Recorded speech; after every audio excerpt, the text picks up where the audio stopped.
পিঁপড়া থেকে শুরু করে হাতি পর্যন্ত, ছোট্ট চেলা পোকা থেকে শুরু করে সাপ, বড় বড় পাইথন পর্যন্ত, টোনাটুনি পাখি থেকে শুরু করে ঈগল পর্যন্ত, নদীর ভিতরে চেলাপুটি থেকে শুরু করে তিমি মাছ পর্যন্ত অসংখ্য প্রাণী সকাল বেলায় খালি পেটে জঙ্গল থেকে, গর্তের মধ্য থেকে, বাসা থেকে, পানির মধ্য থেকে যার যার আস্তানা ছেড়ে আহারের অনুসন্ধানে শত সহস্র কোটি প্রাণী সব যার যার ক্ষুধার পেট নিয়ে বেরিয়ে যায়।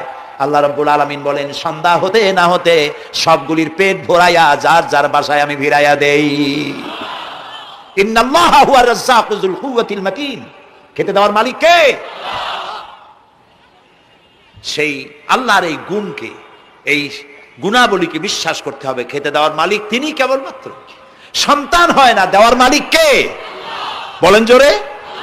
হাসাবার মালিক কে? কাঁদাবার মালিক কে?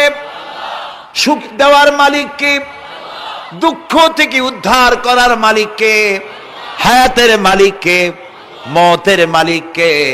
ফাআলুন লিমা ইউরিদ।